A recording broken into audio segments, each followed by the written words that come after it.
నేడు సంగారెడ్డి జిల్లాలో సీఎం రేవంత్ రెడ్డి పర్యటించనున్నారు. 494 కోట్ల రూపాయల అభివృద్ధి పనులకు శ్రీకారం చుట్టనున్నారు. బసవేశ్వర విగ్రహ ఆవిష్కరణతో పాటు కేంద్రీయ విద్యాలయం ప్రారంభించనున్నారు రేవంత్. అనంతరం పస్సాపూర్ సీఎం రేవంత్ బహిరంగ సభలో ప్రసంగించనున్నారు. సాయంత్రం ఢిల్లీకి బయలుదేరనున్నారు సీఎం రేవంత్ రెడ్డి. రేపు నీతి ఆయోగ్ సమావేశానికి హాజరు కానున్నారు.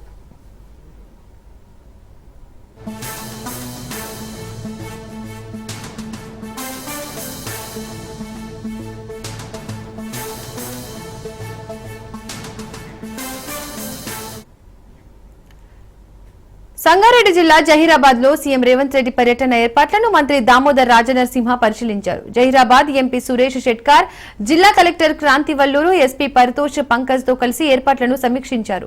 జహీరాబాద్ లోని పస్సాపూర్ శివార్లో ఏర్పాటు చేసిన సభా వేదిక, హెలిప్యాడ్ ఏర్పాట్లను జిల్లా కలెక్టర్, ఎస్పీలను అడిగి తెలుసుకున్నారు.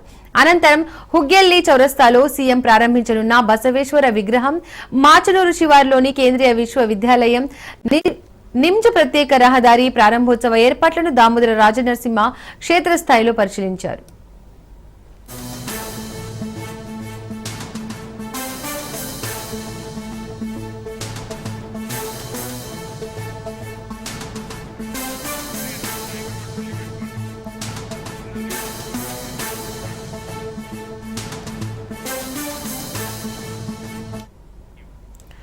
నేడు సంగారెడ్డి జిల్లాలో సీఎం రేవంత్ రెడ్డి పర్యటించనున్నారు. 494 కోట్ల రూపాయల అభివృద్ధి పనులకు శ్రీకారం చుట్టనున్నారు. ఇక ఈ అంశానికి సంబంధించి మరిన్ని అప్డేట్స్ మా ప్రతినిధి రాజు ఫోన్ ద్వారా అందిస్తారు. రాజు. Thank you Deepika.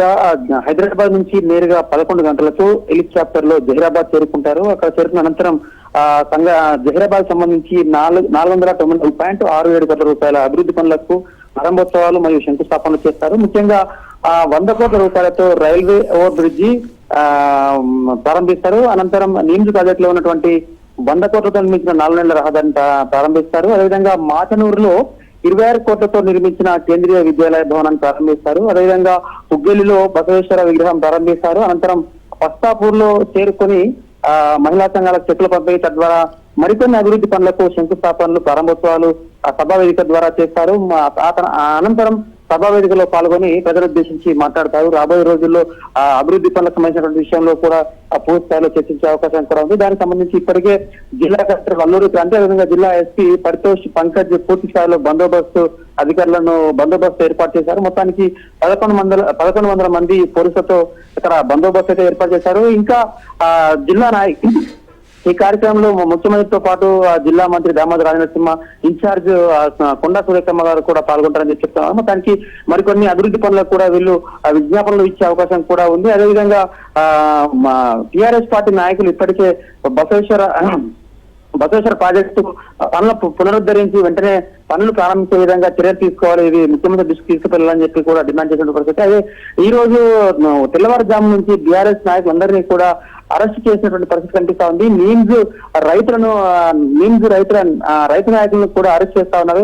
అక్కడ భూసేకరణకు సంబంధించి కొన్ని వారికి పూర్తి స్థాయిలో పరిహారం అందదనే విషయం కూడా మనకు తెలియవస్తుంది. దానికి సంబంధించినటువంటి విషయంలో కూడా రైతులను ఇప్పటికే తెల్లవారుజాము నుంచి అరెస్ట్ చేసిన పరిస్థితి కనిపిస్తా ఉంది. దీనికి సంబంధించి స్థానిక ఎమ్మెల్యే మాణిక్రావు కూడా పూర్తి స్థాయిలో ఖండించారు. అభివృద్ధి పనుల కోసం వచ్చినటువంటి ముఖ్యమంత్రికి వీళ్ళు సంఘ విద్రోహ శక్తుల్లో కనిపిస్తా ఉన్నారా రైతులు కానీ బీఆర్ఎస్ నాయకులు కానీ, ఇది మంచి పద్ధతి కాదని చెప్పి కూడా ఆయన ఖండించారు. మొత్తానికి ఉదయం నుంచి అటు బీఆర్ఎస్ నాయకుల్ని, తర్వాత నిమ్స్ రైతుల్ని అక్రమ అరెస్టులు చేస్తూ వారిని న్యాల్కల్ మండలం మొత్తానికి చిరాకుపల్లి జరాసంఘం 13 పోలీసులకైతే తరలిస్తా ఉన్నారు.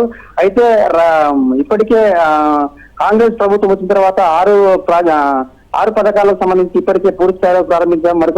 మరికొన్ని అభివృద్ధి పనులు కూడా ప్రారంభించుకునే అవకాశం ఉంది. ఇంకా జిల్లాకు అనేక అభివృద్ధి పనులు తేవాల్సి ఉందని చెప్పి అటు స్థానిక ఎంపీ సురేష్ షెట్కార్ కూడా ప్రకటించిన సందర్భంలో ఈ కార్యక్రమానికి సంబంధించి ఇప్పటికే పూర్తి స్థాయిలో అటు కాంగ్రెస్ యంత్రాంగం, తర్వాత అధికార యంత్రాంగము, పోలీసులు కూడా పూర్తి స్థాయి బందోబస్తు ఏర్పాటు చేసి కార్యక్రమం సజావుగా సాగడానికి అయితే అన్ని రకాల ఏర్పాటు అయితే చేశారని చెప్పి అన్ని రకాల ఏర్పాటు అయితే చేశారు. Right, thank you Raju.